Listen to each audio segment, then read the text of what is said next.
Assalamualaikum warahmatullahi wabarakatuh.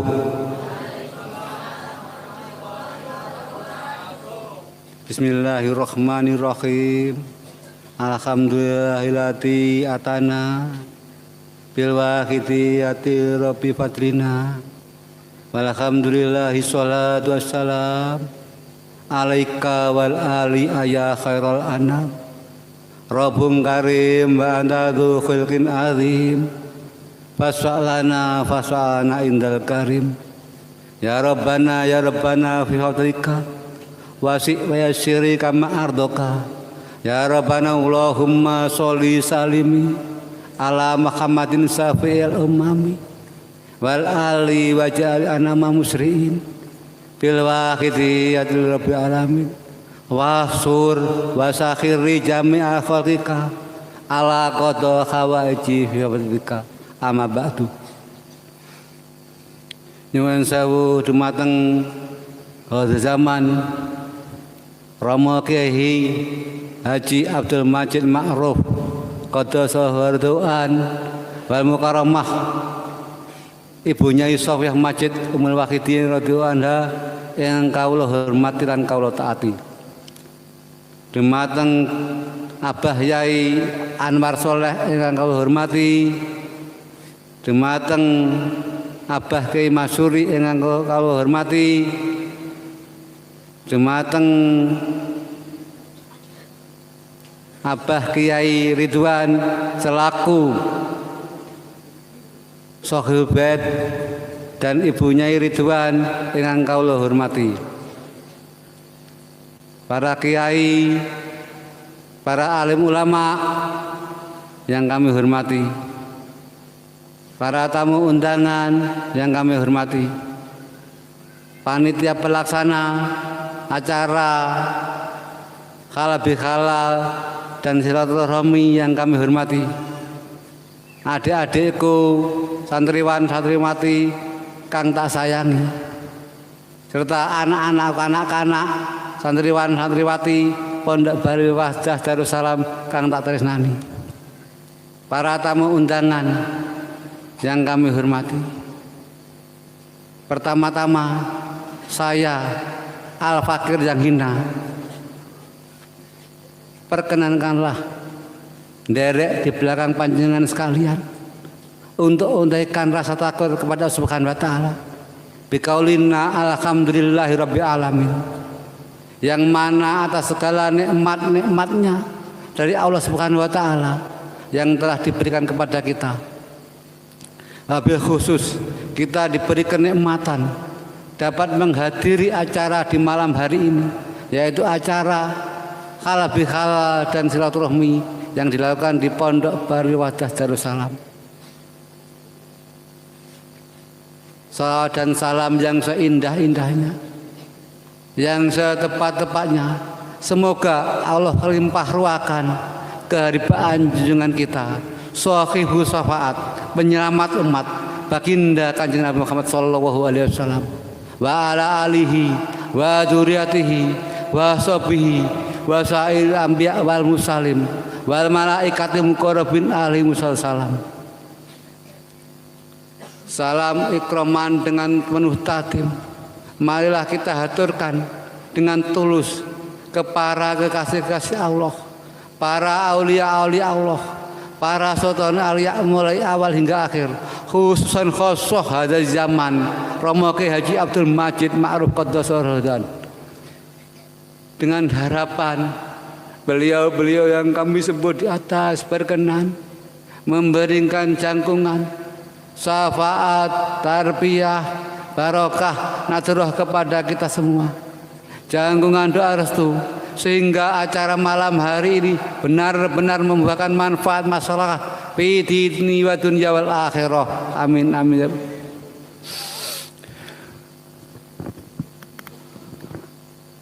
Hadirin yang kami hormati, sebenarnya saya bingung apa yang saya utarakan.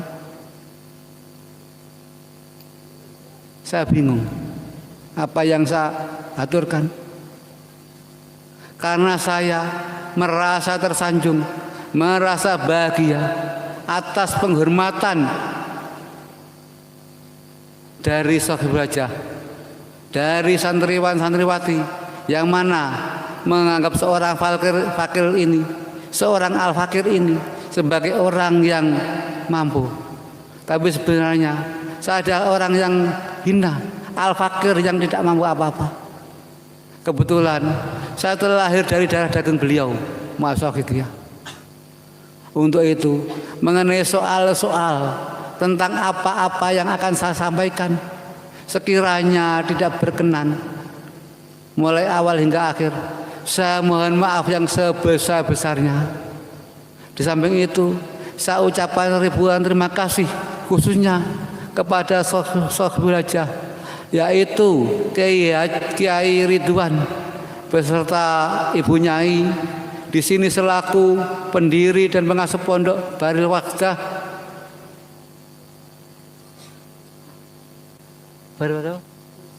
Darussalam. Saya ucapkan ribuan terima kasih dan doa jazakumullahu khairati wa sa'adati dunya wal akhirah. Amin amin ya rabbal alamin. Tadi sudah disinggung oleh Bapak Kiai Ridwan bahwa amal wakidiyah amalan yang paling mudah, yang paling gampang untuk menuju usul kepada Subhanahu wa taala. Baiklah, marilah kita buktikan apakah itu benar atau tidak.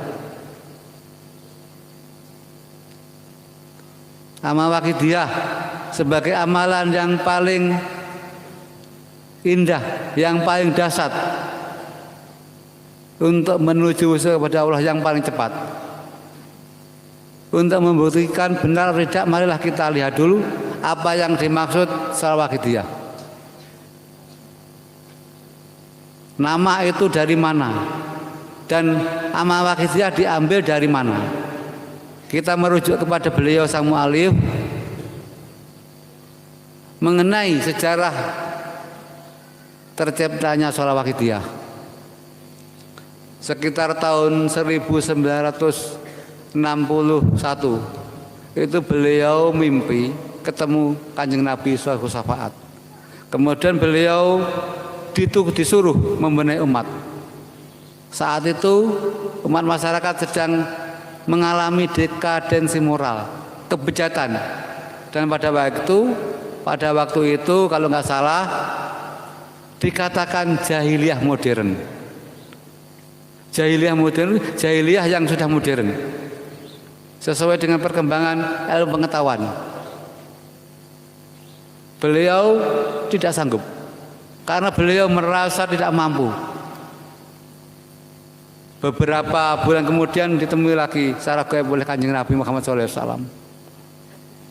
Beliau tetap disuruh membenahi umat, membenahi moral, membenahi keimanan manusia yang kala itu sedang bejat, dosa keimanannya.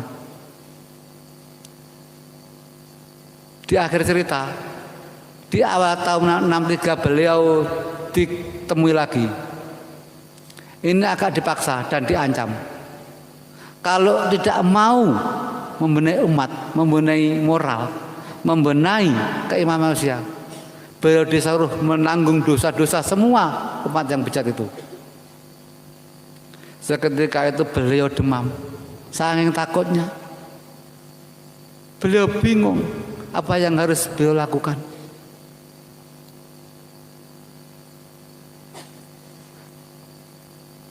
Beliau sangat bingung. Akhirnya beliau mencari inisiatif. Beliau membaca semua amalan yang beliau hafal. Karena beliau tidak pernah mondok sama sekali. Beliau mondok di Mojosari, pulang, disuruh pulang sama kiainya. Mondok dan disuruh pulang. Akhirnya yang terakhir di Mojosari Nganjuk, beliau itu disuruh kiainya pulang. Gus, saya ini jenengan ngaji dengan abai kiambak. Beliau terkenal tidak pernah mondok. Akhirnya beliau diasuh oleh ayahnya sendiri, yaitu Kiai Haji Ma'ruf. Kiai Haji Ma'ruf itu termasuk perancang dan pengarang tahlil NU dari Kedunglu.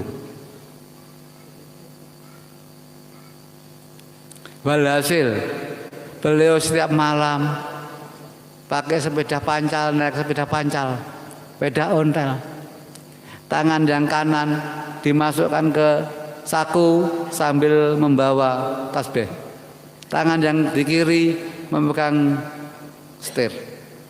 Terus muter ke diri sampai pagi itu entah beberapa lama nggak tahu. Saya juga nggak tahu, ceritanya nggak begitu jelas. Terus pada suatu malam beliau itu ndelosor. Tahu ndelosor ya? Delosoran sambil bawa pulpen. Terus beliau tiba-tiba itu ada yang menyuruh beliau menengok ke atas. Beliau menengok ke atas itu bingung. Di atas genteng buka, langit sampai buka. Di langit ada warna jingga sekecil kelingking, sekecil ini. Kemudian warna jingga semakin besar, semakin turun, tepat di atas genteng rumah. Nah, sekarang rumah itu yang ditempati Gus saya, Pondok Al-Ma'ruf. Terciptanya di situ. Terus beliau itu bingung apa ini. Berhubung beliau itu tidak berpikir itu, beliau bawa itu, kemudian warna jingga jatuh di depan beliau. Warna itulah akhirnya yang menjadi cikal bakal dari Sholawat Wakidiyah. Apa itu? Tulisan. Tulisan itu terdapat di antara lembar Sholawat Wakidiyah, doa yang kedua di tengahnya, yang bunyinya nas'aluka Allah wa bihi antuhrikona fil lujati bahril wahdah. Itu. Jadi insya Allah Sholawat Wakidiyah itu sholawat yang hak. Sebelum saya menerangkan lebih lanjut, baiklah, akan saya terangkan dulu apa yang dimakna, kenapa Wakidiyah namanya, kenapa sholawat kok enggak doa. Saya terangkan satu persatu biar semuanya tahu, biar lebih paham, biar lebih yakin untuk bermujahadah. Sebab keyakinan itu sangat diperlukan, kata Allah. Ana dzoni abdi bi. Daul Allah dalam hadis kursi. Insun mitur panyongkon hambaku. Panyongkon adalah keyakinan. Kalau kita meyakini sesuatu baik, yang akan saya berikan baik, kata Allah. Kalau hambaku meyakini sesuatu yang jelek, yang akan saya berikan jadikan. Nah, saya akan menerangkan, memberitahu kenapa kok sholawat dan kenapa kok Wakidiyah, dan apa itu yang disebut ilmu Wakidiyah. Insya Allah nanti kalau kalian semua santri-santri Bali Wadah itu paham, saya doakan mudah-mudahan menjadi ridha SWT, menjadi anak yang soleh-solehah, anak yang bisa menghantar orang tua bahagia dunia dan akhirat, dan anak yang bisa menjadi pejuang-pejuang golongan orang yang bertakwa kepada Subhanahu wa Ta'ala. Pertama saya akan menerangkan tentang Wakidiyah. Beliau menamakan Wakidiyah itu bertujuan sesuai dengan apa yang didapat saat beliau mimpi gaib bertemu dengan Rasulullah SAW. Nah, beliau itu ditugasi untuk membenahi umat, dan saat itu umat masyarakat sedang rusak. Nah, beliau ditugasi untuk membenahi umat, untuk mengajak umat masyarakat kembali kepada Allah Subhanahu wa Ta'ala. Sehubungan beliau ditugasi untuk membenahi umat, beliau mencari nama yang tepat untuk setiap orang yang mengamalkan buah karya beliau. Berhubung beliau itu disuruh Subhanahu wa Ta'ala untuk membenahi umat, mengajak usaha kepada Allah, sehingga beliau menamakan Wakidiyah sesuai dengan tugas beliau, sesuai dengan langkah-langkah beliau. Wakidiyah itu berasal dari bahasa Arab, wakid, artinya satu. Kemudian ditambah ya tak marbutoh. Kemudian berbunyi kalimat wahidiyah yang artinya golongan orang yang mentauhidkan Allah Subhanahu wa taala. Itu di wakidiyah itu. Jadi wakidiyah itu golongan orang yang mentauhidkan Allah Subhanahu wa taala. Pengal wakidiyah itu. Sholawat. Kenapa kok sholawat? Kok enggak doa? Itu juga saking welas asihnya beliau kepada kita. Sebuah tugas beliau untuk membenahi umat. Sholawat. Kenapa kok tidak doa? Beliau menyadari doa itu pasti ada hijabnya. Hurufnya keliru. Alif lam mim. Kalau keliru itu justru dosa. Sedangkan yang ditangani beliau adalah orang-orang khususnya seperti yang didakwakan Yai Ridwan tadi, rusak, musyrik. Kalau orang rusak itu sulit lidahnya mengucapkan doa yang benar. Sehingga beliau mencari cara bagaimana orang-orang yang rusak, orang-orang yang tidak tahu agama, orang-orang yang tidak tahu hukum, tidak tahu aturan, bisa selamat dengan mengamalkan buah karya beliau. Sehingga beliau menamakan sholawat atau digolongkan sholawat. Sholawat itu doa tanpa hijab. Sholawat berasal dari sholatan, sholat, yang artinya doa. Kemudian dijamakkan menjadi sholawat. Sholat dijamakkan menjadi sholawat, yang artinya beberapa doa. Terus kalau digabung sholawat dan wakidiyah menjadi sholawat wahidiyah, yang artinya doa tanpa hijab dari golongan orang yang mentauhidkan Allah Subhanahu wa taala. Tuh, insya Allah kalau kita memahami ini, insya Allah kita akan lebih mudah dan lebih berani mengamalkan wakidiyah.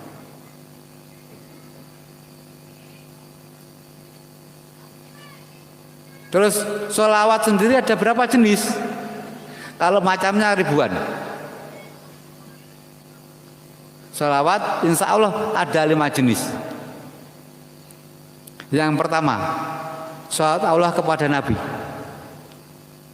yang berarti pemberian rahmat takdim atau pemberian kasih sayang dan kehormatan, kemuliaan dari Allah Subhanahu wa taala kepada Nabi sallallahu alaihi wasallam. Yang kedua, sholawat Allah Subhanahu wa taala kepada selain Nabi. Di sini dirujukkan kepada manusia dan jin yang beriman. Sholawat Allah kepada selain Nabi yang berarti pemberian rahmat maghfirah, pemberian ampunan dan kasih sayang bagi manusia dan jin yang mau membaca sholawat untuk Nabi Shallallahu Alaihi Wasallam. Terus yang ketiga, sholawat malaikat kepada Nabi. Di sini diartikan permohonan kemuliaan dan kasih sayang atau rahmat adim dari Allah Subhanahu wa taala kepada Nabi. Yang keempat, sholat malaikat kepada selain Nabi, ya, yang berarti permohonan maghfirah, ampunan dan rahmat kasih sayang dari malaikat kepada Allah untuk manusia dan jin yang beriman yang mau baca sholawat untuk Nabi. Yang kelima itu sholawat kita, jin dan manusia yang beriman, yang berarti permohonan kasih sayang, permohonan keselamatan, permohonan kemuliaan kepada Allah yang ditujukan kepada Kanjeng Nabi besar Muhammad Shallallahu Alaihi Wasallam. Jadi sudah jelas. Lah kok Allah bersalawat? Jelas. Karena Rasulullah juga tidak, saya yakin santri-santriwan sini tidak asing lagi sabda Rasulullah.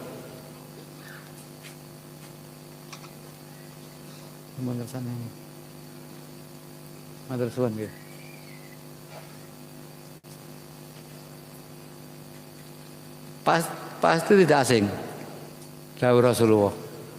Barang siapa membaca salawat kepadaku 1 kali, maka Allah Subhanahu wa taala membalas 10 kali. Itu saya yakin sana sini tidak asing. Karena Yai Ridwan sering mengajarkan ini. Nah, terbukti balasan Allah itu apa? Saat kita Allahumma sholli ala sayyidina Muhammad wa ala ali sayyidina Muhammad, atau as-sholatu wassalamu alaika wa ala alika ya Rasulullah, atau as-sholatu wassalamu alaika ya qad khirata dirikni, 1 kali Allah membalas 10 kali, kata Rasulullah. Balasan Allah apa? Berupa ampunan dan kasih sayang bagi kita yang membacakan sholat untuk Rasulullah 1 kali. Terbukti. Jadi intinya Allah sendiri bersalawat kepada Nabi, juga bersalawat kepada manusia dan jin yang mau membacakan sholat untuk Nabi.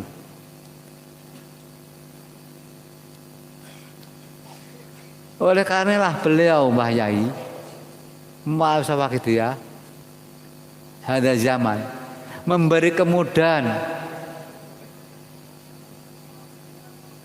bagi siapa saja yang menginginkan kebahagiaan melalui syafaat Rasulullah, yang menginginkan kebahagiaan melalui ridha Subhanahu wa taala, cukup mengamal Sawakidiyah. Di samping itu beliau juga masih, itu sebenarnya sudah mudah. Beliau memberi kemudahan yang lebih. Apa itu? Di dalam perjuangan Sawakidiyah tidak ada istilah guru dan murid. Itu karena apa? Saking welas aslinya beliau. Coba kalau di dalam perjuangan Sawakidiyah ada istilah guru dan murid, berat. Adik-adikku, berat. Karena apa? Syarat sahnya jadi murid, apapun yang diminta guru harus dikasihkan. Murid harus bagian mayat hidup. Syarat sahnya jadi murid. Dan beliau, kok jadi guru, jadi murid pun saya tidak sanggup.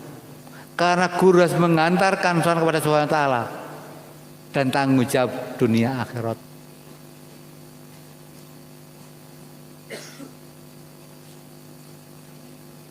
Sehubungan syarat murid dan guru berat.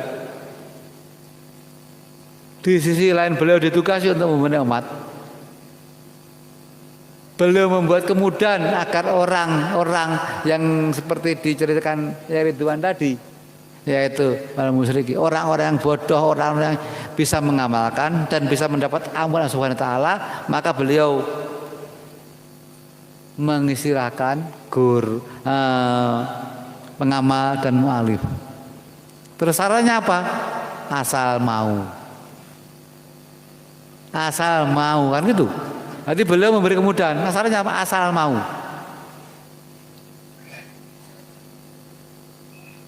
Dengan adanya asal mau, insya Allah kita mau saja. Pokoknya sesuai dengan kaidah yang telah ditentukan mu'alif, insya Allah kita akan menjadi orang yang mendapat ridha Subhanahu wa taala.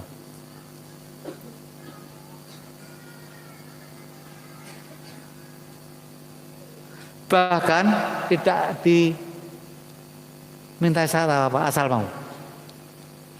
Mau apa? Mau menjadi wakil-wakil beliau dalam hal membenahi umat. Al-wakilu mu'as wakil. Yang mewakili harus sesuai dengan yang diwakili. Di antaranya syarat itu apa? Setiap pengamal harus menjadi pejuang. Ya. Setiap pejuang harus menjadi penyiar. Di situ. Karena apa? seorang pengamal itu harus membenahi. Beliau itu justru apa ya? Justru membuat syarat dan aturan itu untuk diri kita sebagai pengamal. Kalau setiap pengamal diam, nggak berjuang, hanya untuk mengamalkan diri sendiri itu, kita itu ketok enak. Tapi justru apa? Justru kita mengalami sengsara yang tiada habisnya bersamaan dengan sehubungan dengan sabda Rasulullah ya. Barang siapa membiarkan kebejatan di depannya, langsung atau tidak langsung, ya, kenal atau tidak kenal, dia diam saja. Padahal dia bisa mengurangi kebejatan itu, minimal dengan doa. Dia termasuk mendukung kebejatan itu. Karena beliau menyaratkan setiap pengamal harus berjuang, setiap pejuang harus menjadi penyiar. Hanya untuk menjauhkan kita daripada golongan yang dimaksud Rasulullah SAW tadi.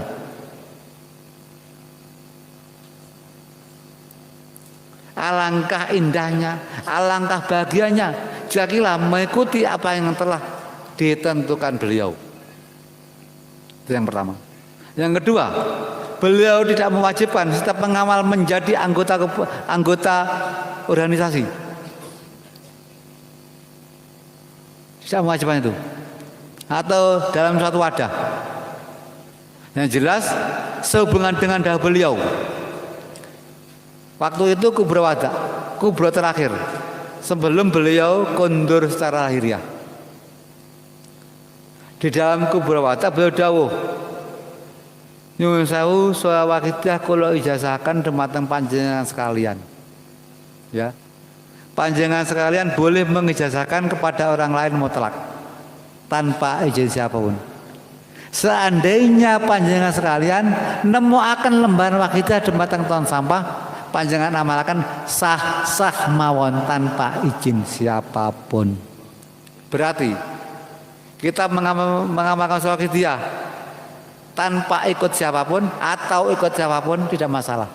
Tapi dengan syarat jangan bertentangan dengan koridor yang telah ditentukan sang mu'alif.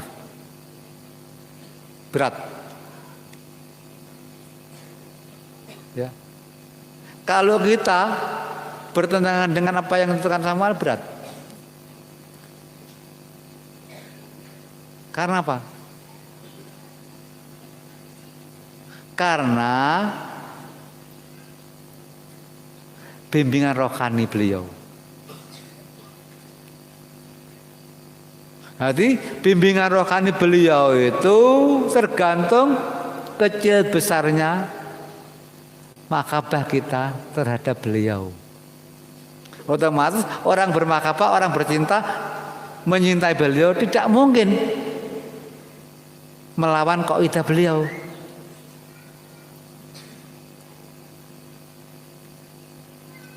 Dan sholawat kita tidak ada karomahnya. Tidak ada karomahnya. Karomah sholawat kita, karomah beliau sang mu'alif.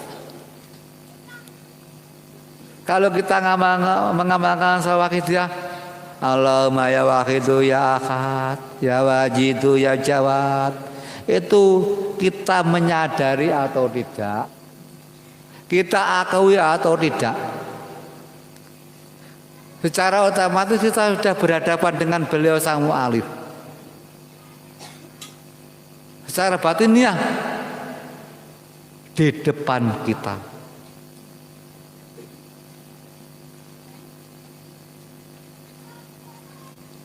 Terus kalau kita Allahumma ya wahidu ya ahad, ya wajidu ya jawad, sholli wa sallim wa barik ala sayyidina Muhammad wa ala ali sayyidina Muhammad wa kullam khatin wa nafasim bi adati ma'lumatillahi wa fuyudatihi wa amdati. Kita baca itu, otomatis beliau sudah ada di depan kita tanpa kita sadari.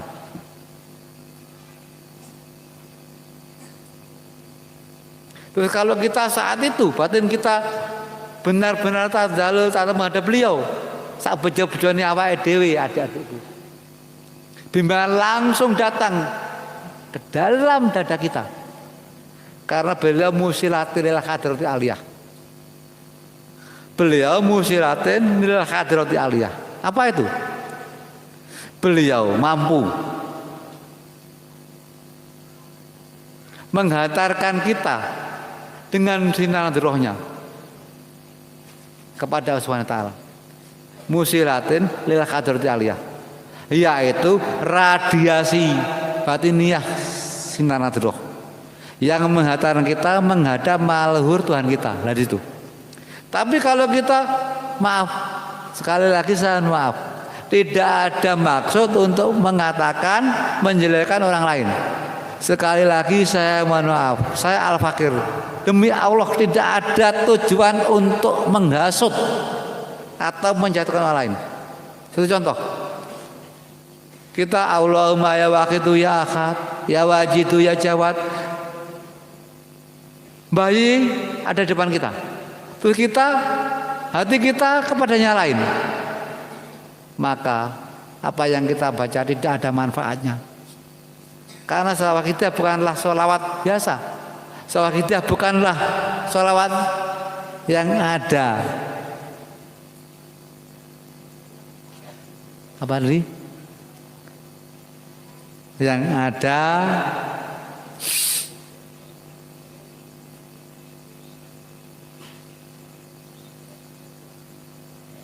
ya bro. Sholawat kita itu sholawat yang berjalan di atas tanda beliau. Itu. Jadi intinya semua tentang sholawat kita ada di manfaatnya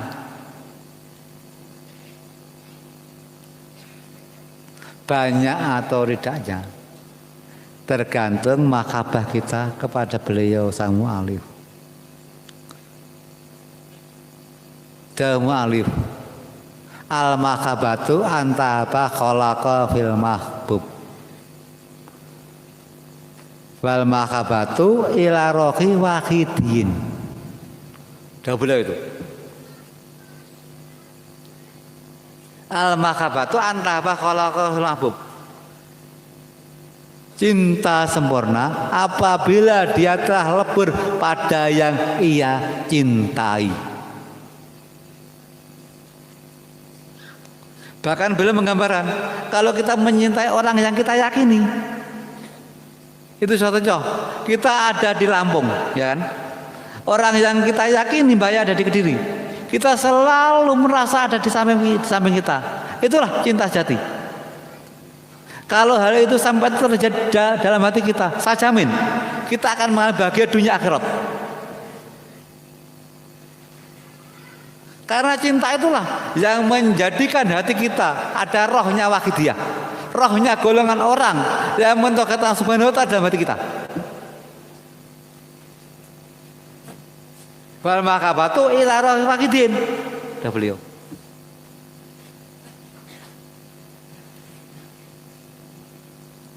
Itu masih amalan. Terus belum ilmu wahidiyah. Nah, sekarang masalah sholawat wahidiyah itu, ya kan? Sholawat wahidiyah. Terus kenapa kok dikatakan sholawat ma'rifat? Nah, di situ. Ini tadi masih sholawat wahidiyah secara umum. Sedangkan sholawat wahidiyah juga dinamakan sholawat ma'rifat. Sehubungan dengan sholawat wahidiyah juga disebut sholawat ma'rifat.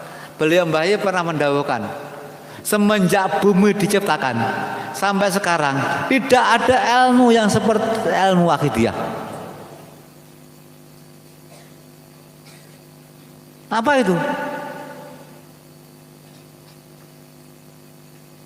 Ilmu wahidiyah itu yaitu lillah, billah, lirasul, birasul, lilghos, yukti dan seterusnya. Kenapa kita sepele?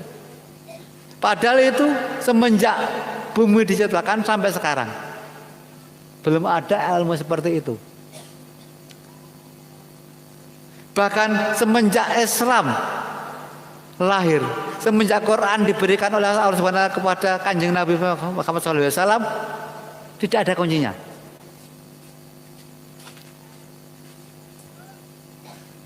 Ingin tahu buktinya? Saya tunjukkan. Dalam surat Quran, dalam surat Al-Zariyat 56. Bismillahirrahmanirrahim. Wa ma khalaqtul jinna wal insa illa liya'budun. Kata Allah. Aku orang gawe jin dan manusia.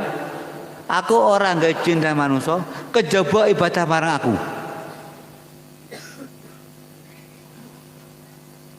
Sekarang kejaba itu apa? Kejaba itu apa? Kecuali kan? Kecuali itu sebenarnya persamaannya dalam setiap detik, dalam setiap berkedipnya mata kita, dalam setiap naik turunnya nafas kita, sebanyak bilangannya Allah ketahui. Kita harus ibadah kepada Allah.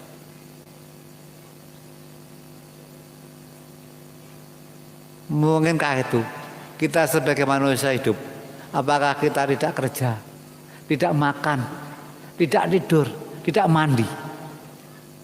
Tidak mungkin. Manusia tidak mungkin melakukan itu tanpa ada kuncinya. Kejaba ya ateges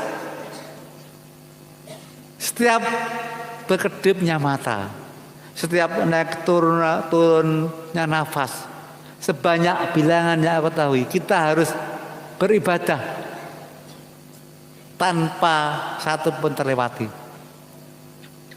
Nonsen, tidak mungkin mampu. Nah, beliau Mbah Yai itu Fatihi lima uliko, pembuka yang terkunci. Quran terkunci.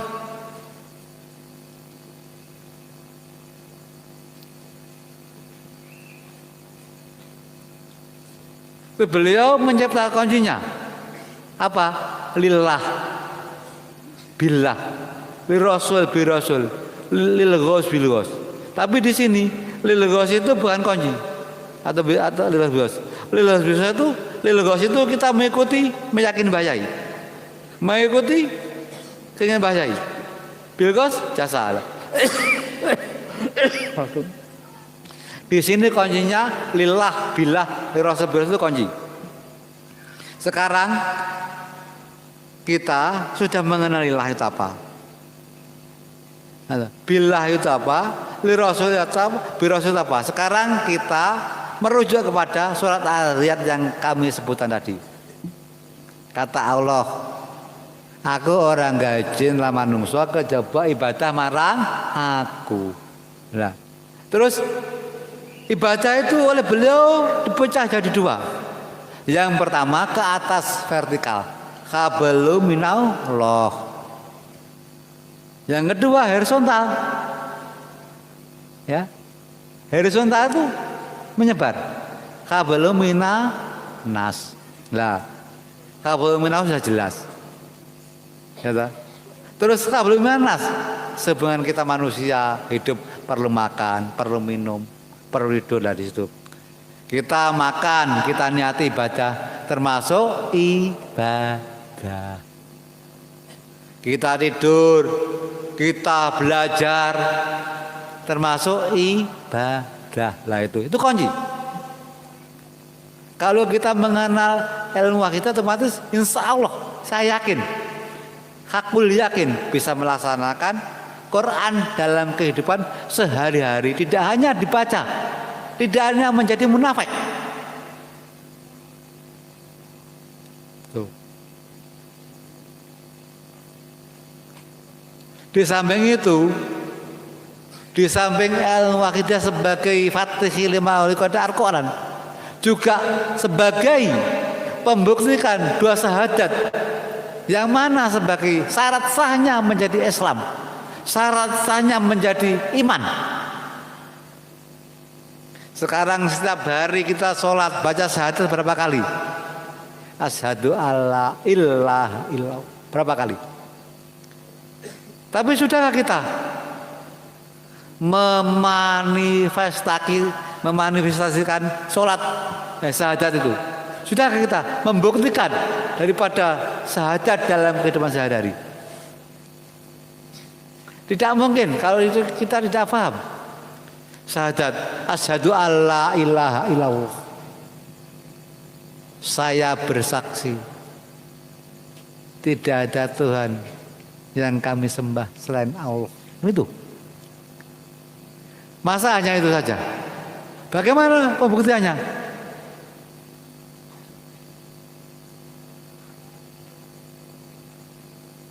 Kalau kita sudah mengenalilah billah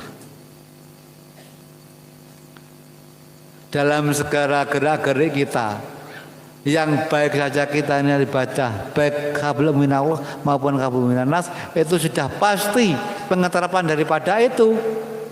Dan billah dalam setiap gerak-gerik kita, baik itu yang ibadah, lebih-lebih yang maksiat, kita menyadari yang menggerakkan, menciptakan, menghendaki Allah. Itu kalau kita terapkan, itu sebenarnya kita sudah membuktikan melakukan syahadat dalam kehidupan sehari-hari yang pertama. Sedangkan syahadat yang kedua, wa asyhadu anna Muhammadar Rasulullah. Dan saya bersaksi bahwa Nabi Muhammad utusan Allah Subhanahu wa taala. Nah, itu dimanifestasikan dalam li rasul bi rasul. Allah itu. Nah, itu yang didahulukan bayai mulai semenjak, bahkan pertama gini. Mulai semenjak Islam datang itu sudah beliau. Redaksinya kalau enggak keliru beliau dawuh hadin hadirat mulai Islam teng donya, bahkan semenjak donya diciptakan buatan ilmu kados wakidiyah. Nggih niku terus ini.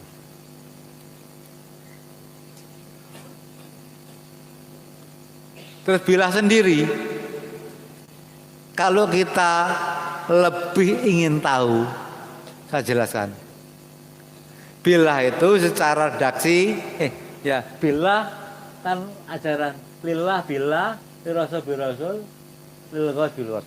Nah itu di dalam redaksi. Tapi beliau mempunyai metode yang paling mudah untuk pengeterapan ajaran wakidiyah. Gimana? Paling mudah. Kalau kita nanti mengeterapkan ajaran wakidiyah lillah billah rasul birasul lilghos bilghos, itu nanti bahaya. Justru bisa lillah billah lirasul birasul binafsi. Kalau tanpa kita sadari. Karena apa? Setan tipis. Setan tidak terlihat. Godaan iblis tidak tipis. Bahkan terkadang di dekat kita, teman kita juga setan. Kita kenal. Kenapa saya mengatakan demikian? Minal jinnati wan nas. Setan terdiri dari manusia dan jin. Gitu kan?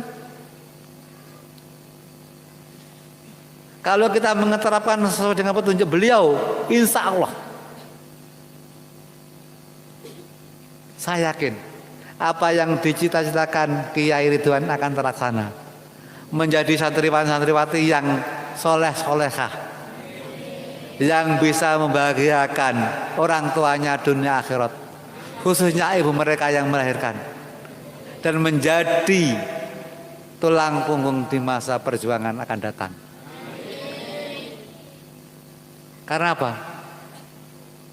Anak-anakku, adik-adik remaja adalah tulang punggung pengganti perjuangan yang akan datang.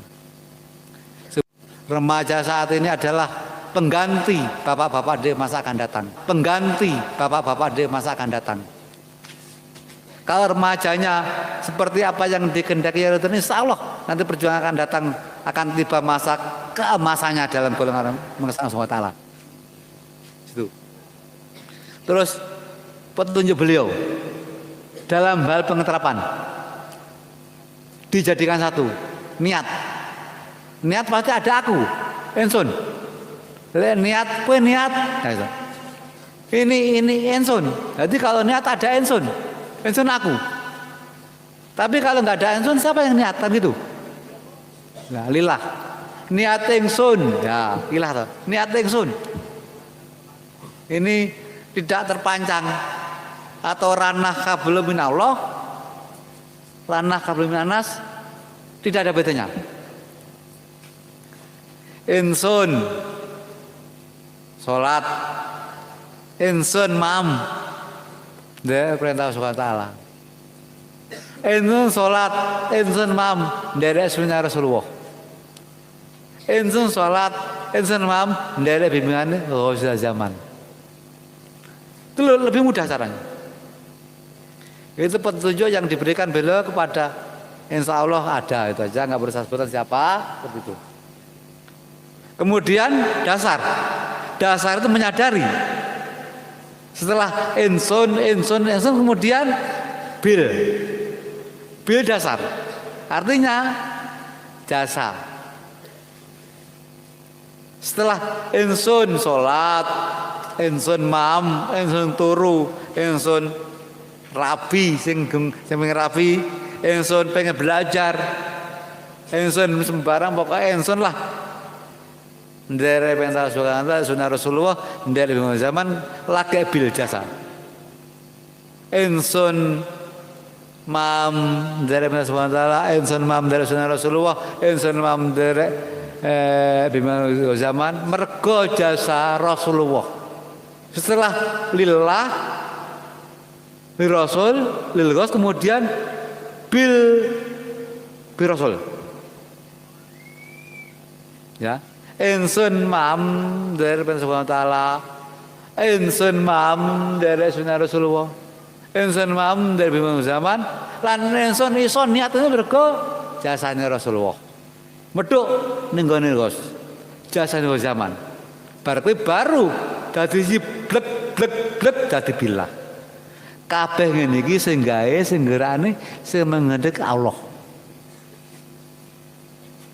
Itu akhirnya nanti jadi, nanti kalau sudah dirangkai lillah billah, lil rasul bil rasul billah, lil ghos bil ghos billah.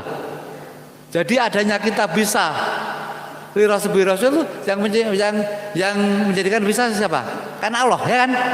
Berarti lil rasul bil rasul billah.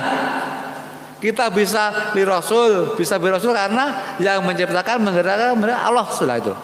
Bisa lil rasul lil ghos juga billah. Karena yang ada la haula wala quwata illa billah. Enggak ada la haula wala quwata illa bil ghos, ya kan? Juga enggak ada la haula wala quwata lil rasul. Itu yang sebenarnya tadi.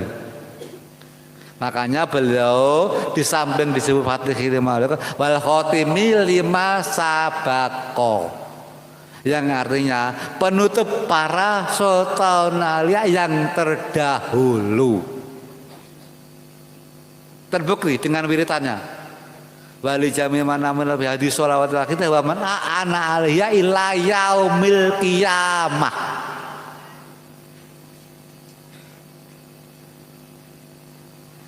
Itu. Terus sekarang pertanyaannya, siapa beliau? Kok begitu istimewa? Pertanyaan pada pertanyaan lagi. Ini semua masalah babakan wakidiyah, babakan kita sudah sampaikan. Sekarang pertanyaan, siapakah beliau? Kok begitu istimewa? Kok begitu ini, kok begitu ini? Kok begitu Rasul pun sangat gati dan sayang? Kok termasuk penutup? Kok termasuk paling istimewa di antara sunnah aulia? Baiklah, akan saya jelaskan sama beliau. Akan saya jelaskan adanya siapa beliau. Biar tambah yakin, biar tambah mendapat barokah beliau nanti. Beliau adalah seorang naibul Rasul, wakil daripada Kanjeng Nabi Shahibul Syafaat. Dalam sejarah beliau ditemui Kanjeng Nabi 3 kali dan dipaksa untuk memenuhi umat. Dan seorang nabi rasul tidak mungkin tidak ada hubungan darah dengan beliau, Kanjeng Nabi. Beliau Romo Ki Haji Majid adalah dzurriyyah Sayyid yang ke-32 dari Rasulullah.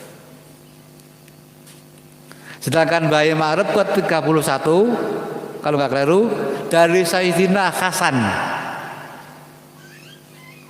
Mbaknya Hasan dari Sayyidina Husain.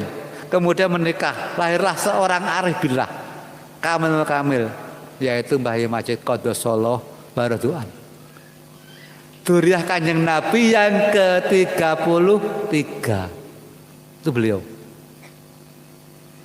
Sudah wajar kalau beliau seorang sayyid dipercaya untuk menciptakan ilmu sedemikian dasarnya. Sudah wajar kalau beliau menjadi fatih dan wal khotim lima sabaqah. Tidak hanya itu, beliau nasir haqqi bil haqqi, yang artinya penolong kebenaran dengan kebenaran. Tidak penolong kebenaran dengan kebohongan. Tidak penolong kebenaran dengan pergantian uang, maaf. Beliau ikhlas tanpa pamrih. Seorang nabi rasul tidak mungkin tanpa darah beliau. Karena seorang wakil harus bisa menghantarkan setiap umat, setiap yang diinginkan menjadi golongan orang yang mengesang Allah.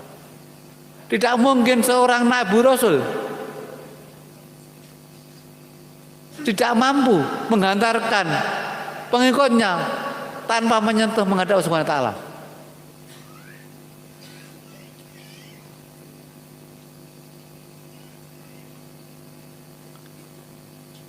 Terjadi pertemuan titik antara Sayyidina Husain dan Sayyidina Hasan, terciptalah beliau. Dan dari titik itulah ketemu qalbu Rasul. Hati Rasulullah ditancapkan di dua titik itu. Karena Sayyidina Hasan dan Sayyidina Husain adalah cucu kesayangan Rasulullah, sehingga tertancaplah qalbu Rasul di hati beliau. Dengan kalbu rasulnya, beliau mampu menggetarkan hatinya ke seluruh penjuru dunia untuk membina, membimbing, mengarahkan pengawas wakidiyah kepada Allah Subhanahu wa taala dalam rangka mencapai kebahagiaan dunia wal akhirah.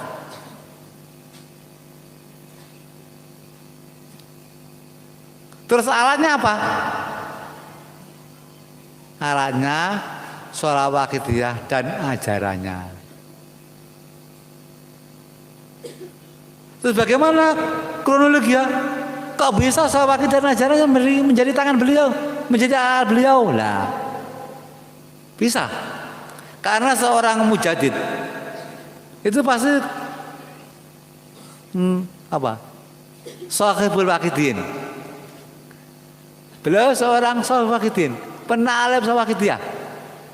Dan seorang mujahid pasti Shahibul Nadroh di sini. Dengan nadroh beliau sebagai mujahid, sebagai Shahibul Waqidin, menghantar kita soal menghadap Mahalul Mantulah, yakin bisa, saya mampu. Beliau yakin. Nah itu beliau orang yang istimewa. Di samping beliau adalah darah Kanjeng Nabi. Beliau juga termasuk dzurriyyah batiniah Kanjeng Nabi. Dengan aljana qabul Rasul tanam jadanya.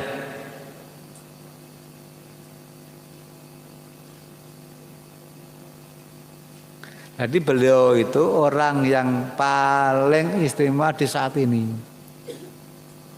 Nah terus sekarang untuk kita biar menjadi pengamal yang hakiki, pengamal yang dia ke Allah Subhanahu wa taala, pengamal yang bisa menjadikan orang tua kita bahagia dunia akhirat, pengamal yang bisa menjadikan masyarakat di sekitar kita menjadi masyarakat yang tansah mengabdikan kepada Allah Subhanahu wa taala, itu syaratnya harus mengikuti kaidah yang ditentukan beliau.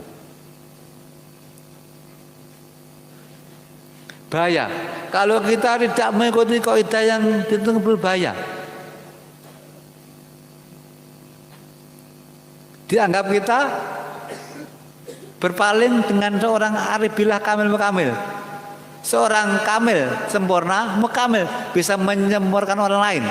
Beliau punya sifat jalaf dan salaf, bisa menyambut dan memberikan iman seseorang seizin Allah, binillah dan ridha Allah. Di situ. Makanya beliau menuntun suatu bacaan sholawat. Mungkin di sini dalam lembar wakidah 1, 2, 3, 4, 5. Ya yul Ghos. Ya yul Ghos salamullah alaika rabbini binillah wandur ilayya sayyidi binadroh musilatin nil hadrati aliyah.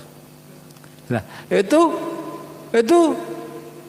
permohonan kita sebenarnya. Ya ayyuhal Ghos salamullah, ya Ghos, kami sampaikan salam Allah ke pangkuanmu. Alaika rabbini binillah. Didik dan bimbinglah diri kami dengan ridha Allah Subhanahu wa taala.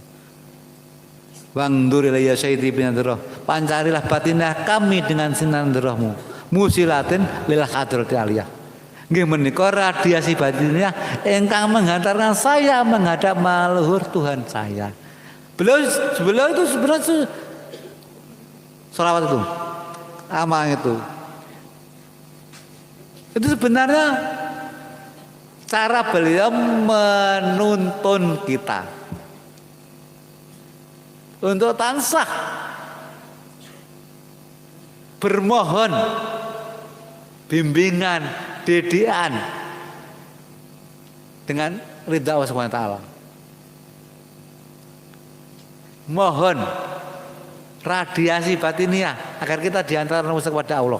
Terus kalau kita setiap hari mohon kepada beliau, hati kita berpaling kepada orang lain, maka kita akan mengalami dosa besar walaupun amal ibadah kita sebanyak amal ibadah jin dan manusia. Oleh karena itu saya sarankan dan sekaligus saya mohon kepada Mbah Yai, saya sarankan kepada santriwan, santriwati, baik remaja maupun yang masih kanak-kanak, yakinlah kepada beliau Mbah Yai, jangan yang lain. Dan bermakabahlah kepada Mbah Yai, makmumlah kepada Mbah Yai, karena beliau yang menciptakan Wahidiyah. Beliau adalah Sohibul Wahidin, juga beliau adalah Sohibun Nadroh.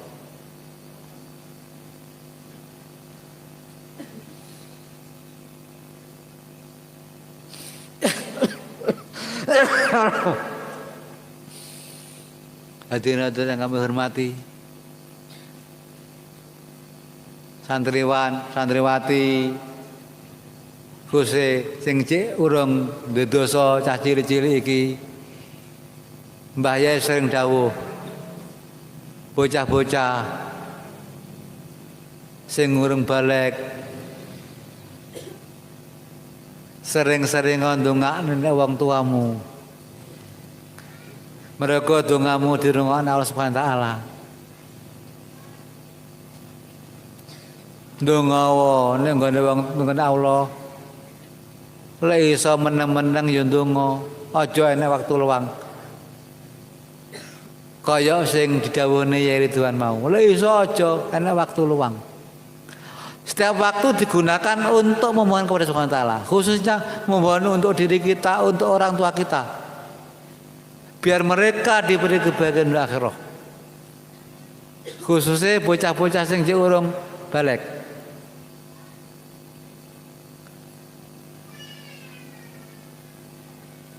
Ya bisa sanggup toh Caca? Sanggup toh ndongakne wong tuane? Di samping ndongakne wong tuane, ya belajar sing tenanan. Ben dadi wong soleh solehah, ben dadi wong sing bener-bener oleh ridhone Mbah Yai sebagai pengamal hakiki. Sing remaja ben bener-bener dadi nek waktu-waktu akan datang dadi bener-bener pejuang sing meliritan. Pejuang sing bener-bener ora ridwan subhanahu wa taala. Berjuang sing bener-bener iso nggawa masyarakat bayatun thayyibatun maghfur.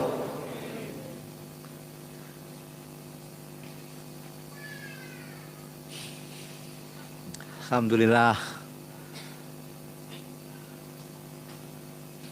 Nyuwun sewu ya Ridwan kepareng kula matur. Dumateng ya Ridwan yang kawula hormati. Kula matur niki saking rasa, saking ati kula secara sadar.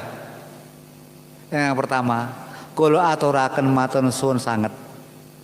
Kula sak rencang sampun diserami dumateng mriki. Dihormati kanthi luar biasa.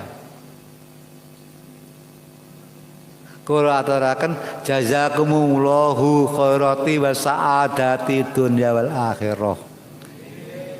Mugi-mugi penghormatan Kyai Ridwan sing demikian agenge, kehormatan Kyai Ridwan dumateng kula sak rencang ingkang kados ngeten iki. Kula sedasipun boten pantes nemoni kula al-fakir senajan kula boten mbayai. Al-fakir yang hina, al-fakir penuh kebodohan.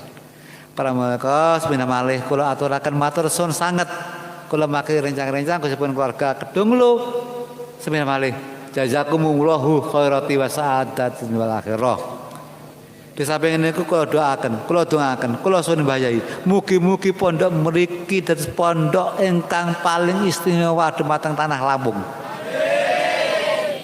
Mugi-mugi santriwan santriwati pondok mriki dados perintis Imam Mahdi. Ingkang benjing beta bendera hitam kebenaran sang arah timur.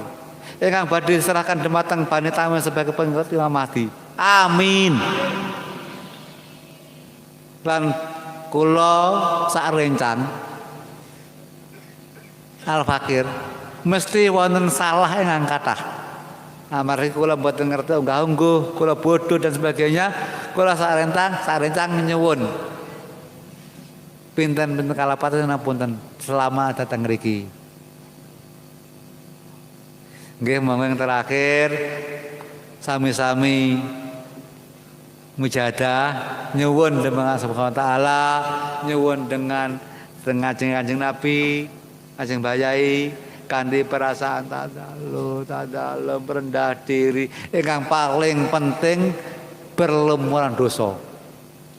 Monggo kita niat mujahadah, kita niati nderek perintah Allah Subhanahu wa taala, nderek sunah Rasulullah, nderek bimbinganipun hadza zaman Mbah Yai Maji Qaddasallahu sirra.